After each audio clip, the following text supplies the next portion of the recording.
Hello guys, this is Revolution. On this video we are going to be discussing and explaining all of Goku's transformations. With the dawn of Ultra Instinct upon us, Goku now has, in the Dragon Ball Super timeline alone, 7 different transformations. Yes, that's a lot. We will be comparing and contrasting all Goku's transformations, but we will also bring Dragon Ball GT's transformations into it as well, as I feel this can help emphasize the differences between all these types of transformations Goku possesses, as well as the fact that some people still have an affinity for the Super Saiyan 4 transformation. But taking into account all these transformations that Goku possesses across the Dragon Ball franchise, it can really get confusing as to what is what and where lies where. When you consider that Goku even has different variations of the same transformation, as well as techniques that he stacks upon transformations that look like new transformations. Just before we delve further into this discussion, I just want to give a massive shout out to Halusa Twin for providing music for me to play during this video.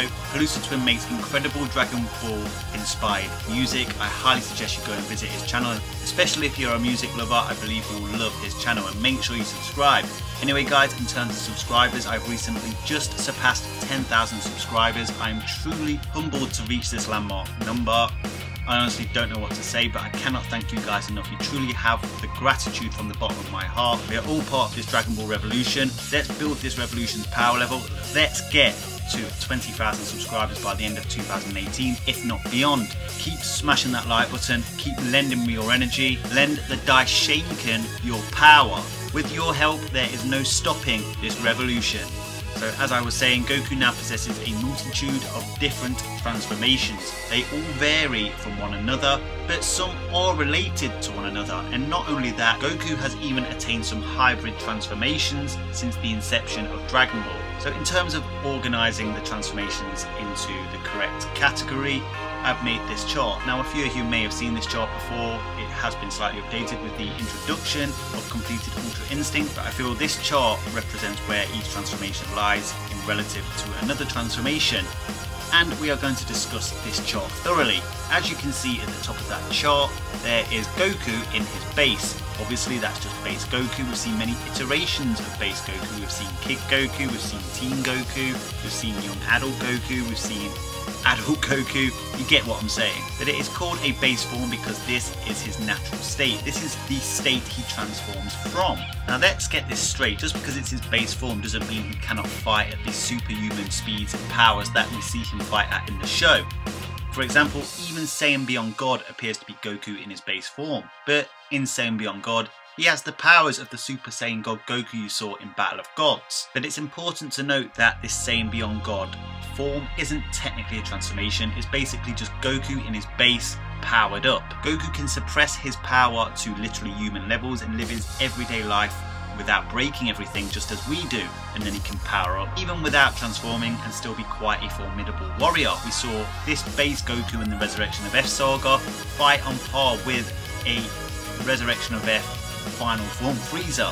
But just as Whis put emphasis on in episode 18 of Dragon Ball Super, you have to increase your base to make the transformations more powerful overall. The transformations are generally just multipliers of your base. That's why increasing your base power is imperative if you want to increase your overall power. But base Goku isn't technically a transformation, it's just his original state. The reason we have to talk about it is because it is important in the context of all his transformations. And now we've covered the boring part, we can actually talk about the transformations themselves. As you can see on your screen right now, I've categorized these into 4 different categories. So on the left, we have Goku's initial first transformation that we ever saw in the Dragon Ball franchise, the oozaru transformation, which I've called the oozaru branch. The second category from your left is the Super Saiyan branch, the first transformation we got to see in Dragon Ball Z, the legendary Saiyan transformation. The third category from your left is the God Ki branch. Goku's transformation into the Super Saiyan God was the catalyst for all the events that have transpired in Dragon Ball Super. And of course, the Ultra Instinct branch. And of course, in the bottom right corner, you can see labelled under the word techniques, Kaio-Ken and Super Saiyan Blue Kaio-Ken. The reason these aren't transformations is basically because regular Kaio-Ken is just a technique, and Super Saiyan Blue Kaio-Ken is basically Super Saiyan Blue using the technique of Kaio-Ken. The Kaio-Ken is a technique taught by King Kai, and basically anybody can learn it technically, but essentially it doesn't require a transformation to use. As we can see, he can use it in his base. So why have I categorized all these transformations? Well, this is because each of these branches of transformations have different characteristics to the other branch of transformations. If we go to the oozaru branch, you'll see where I've said it's a physiological transformation, and then you look at the Super Saiyan branch, it's an emotional transformation. The God Ki branch is technically just a ki transformation, and Ultra Instinct is a mind state transformation. Whilst these are all transformations utilizable by Goku, the different branches of transformations all have different requirements from Goku's body. So the oozaru transformation, why is it a physiological transformation? Well, this is what we know about oozaru. It initially debuted in the original series of Dragon Ball, and it's a Saiyan exclusive transformation. We didn't actually learn that till Dragon Ball Z. Whilst we obviously knew he turned into a giant ape, we had no explanation of what this transformation was other than his tail caused it. However, despite never seeing Goku transform into an oozaru in Dragon Ball Z, we have found out a lot of information about the transformation itself since. So in order to transform into an oozaru, the Saiyan needs to have a tail, as the glands responsible for initiating the transformation are located exclusively there.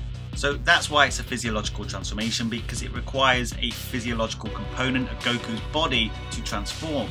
Goku no longer possesses a tail, which is why he no longer possesses the ability to transform into an oozaru. However, even though a tail is a requirement for a Saiyan to transform into an oozaru, Blutz waves are also a necessity. What exactly are Blutz waves? Blutz waves are an energy source emitted by large celestial bodies such as our moon or even planets, and even though Goku didn't possess this capability, elite level Saiyans could create an artificial moon to enforce their transformation. But essentially, no tail, no transformation. The trigger for this transformation is the tail. Even though Goku didn't have control over his oozaru transformations due to a lack of Saiyan training, and even though this transformation was a formidable power-up in early Dragon Ball, a 10 times multiplier pales in comparison to some of the transformations at Goku's disposal now. So if you didn't before, hopefully now you can comprehend why I list the oozaru branch of transformations, physiological transformations for Goku. The Super Saiyan branch of transformations, however, are emotional transformations. The Super Saiyan transformation is the most iconic transformation in the Dragon Ball franchise, and Goku initially transformed into a Super Saiyan in the Namek saga against Frieza. The reason I've labelled this as an emotional transformation is because it takes an emotional upheaval to transform. Sure, any Saiyan can become a Super Saiyan, providing they possess a large amount of S cells in order to take the form. Saiyans who have a gentle spirit gain more S cells.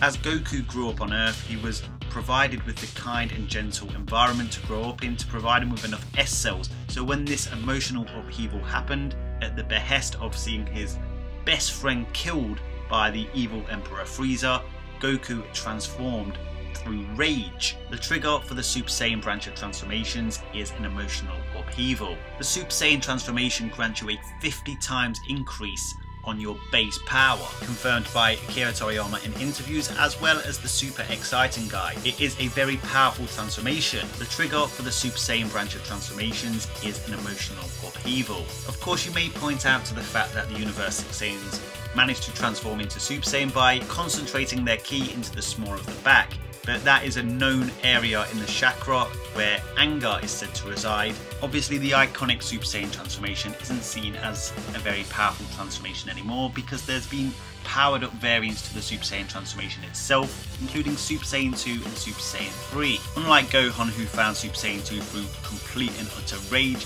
Goku actually trained his body to be able to adapt to Super Saiyan 2 in Otherworld, and also revealed that he managed to attain Super Saiyan 3, which is the most powerful variant of a Super Saiyan transformation. Super Saiyan 2 is stated as having a 2 times multiplier over Super Saiyan 1, which would make it 100 times your base power, and Super Saiyan 3 goes even further than that, being 4 times Super Saiyan 2, making it a 400 times base multiplier. However, it must be noted that ascending up the Super Saiyan branch of transformations, especially Super Saiyan 3, has significant power power drainage issues. So as I've said, Super Saiyan 3 is the most powerful variant of the Super Saiyan transformations. You're probably thinking, well, what about Super Saiyan 4? Obviously that's exclusive to Dragon Ball GT and isn't canon to the Dragon Ball Super story, but it is after all called Super Saiyan 4.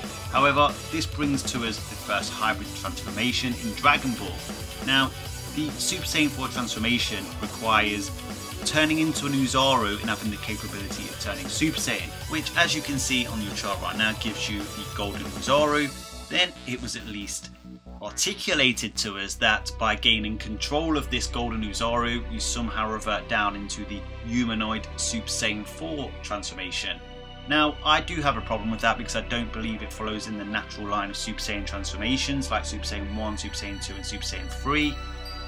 I would have preferred if this would have been called Super Saiyan oozaru or something like that. You may not agree with me, but I think that's a more reflective fit for this transformation. Sure, it's the fourth most powerful form by the time you get to Dragon Ball GT, but it doesn't work in the same manner as Super Saiyan. It requires the oozaru transformation, it requires a tail, as well as the emotional transformation of Super Saiyan, so it's a hybrid transformation. Now, I made a comprehensive video on Super Saiyan 4's power in a video entitled Why Super Saiyan 4 is Far Stronger Than You Think. I'll put it on the end screen of this video. I don't believe anybody else has got into as much detail as I have in finding the power of this transformation. Do check it out, it's a good video. So now we've covered the physiological transformations in oozaru and the emotional transformations in the Super Saiyan branch of transformations. That moves us on to the God Ki branch of transformations, which is essentially just a ki transformation upon taking the ritual to become a Super Saiyan God, which included 5 right-hearted Super Saiyans pouring their emotions and soul into one Saiyan. It granted that Saiyan the ability to become the Super Saiyan God, allowing him to utilize God Ki, which is essentially what caused the hair color change, the eye color change, as well as the ki usage that he possessed, which is referred to as God Ki or God Essence. Now, when Goku lost the Super Saiyan God powers from the ritual, he reverted back into Super Saiyan. However, he retained the power from the Super Saiyan God ritual. However, regular mortals cannot sense God Ki, and upon losing his red hair and flamey aura, Goten and Piccolo automatically picked up on Goku's Ki signature again. Once again, this is simply because he no longer possessed God Ki, despite still possessing the power of the God transformation he had just possessed. Of course, there is then Super Saiyan Blue, which is essentially another hybrid transformation. It is simply stacking Super Saiyan on top of Super Saiyan God. Vegeta also never underwent the Super Saiyan God ritual, however, he can turn into Super Saiyan Blue. So the Super Saiyan God transformation doesn't require a ritual, that's just how Goku achieved it. Vegeta achieved it through training alone. But Super Saiyan Blue is essentially Super Saiyan God turning Super Saiyan, confirmed by Goku against Golden Frieza in episode 25 and once again by Vegeta in episode 46 of Dragon Ball Super. As of yet, we don't have any official multipliers for these transformations yet, but if you go from the end of Z, where Goku was a galactic buster at best, to the Battle of God Saga where he and Beerus almost shattered the universe, the power increase was enormous. Super Saiyan Blue is likely a 50 times multiplier over Super Saiyan God. However, the trigger for these God Ki branch transformations is a different use of Ki, obviously in this case God Ki, which of course leaves us with Ultra Instinct. Now, Ultra Instinct I've labelled here as a mind state transformation. That is because it's a transformation of Goku's state of mind.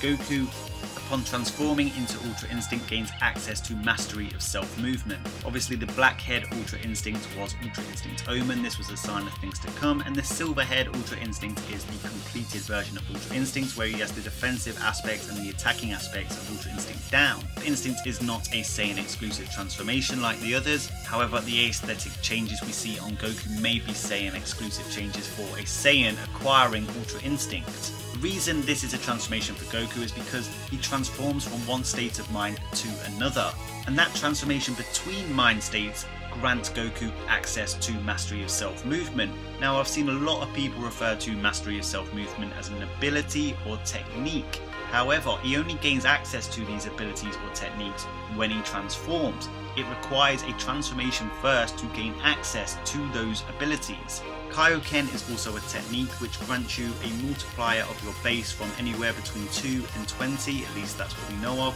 Super Saiyan does exactly the same thing, it grants you a 50 times multiplier, but for Super Saiyan to get that 50 times multiplier, you have to transform.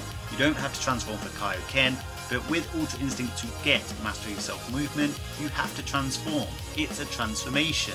So obviously we've been talking about triggers for these transformations in this video. Ultra Instinct is still a new transformation. In the Tournament of Power, the trigger has been a power larger than Goku, and Goku resisting that power, enforcing a state of mind change. However, should we get a continuation of Dragon Ball Super or a new series, I'm sure we'll see that the trigger for this transformation is simply Goku just memorizing how to change his state of mind, shifting from one consciousness to another. It's a mind state transformation. So that's all Goku's transformations. We have the oozaru branch, the physiological transformations, which they play upon in Dragon Ball GT. Then we have the Super Saiyan branch of transformations, Super Saiyan 1, Super Saiyan 2, Super Saiyan 3, the Ki transformation, Super Saiyan God, and then obviously the Ultra Instinct Mind State transformations, Ultra Instinct Omen, and completed Ultra Instinct.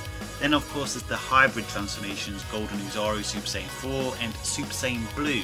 Anyway, I hope this chart helps you reconcile the differences between these transformations, and obviously the Silverhead iteration of Ultra Instinct is now Goku's most powerful transformation. But if there is a hypothetical future series, would you like to see a hybrid transformation between Ultra Instinct and one of the other branches of transformations? Let me know your thoughts down in the comment section. I'm really looking forward to seeing your responses on this. Smash that like button, lend me your energy, subscribe if you haven't subscribed. Until next time, Ad Astra.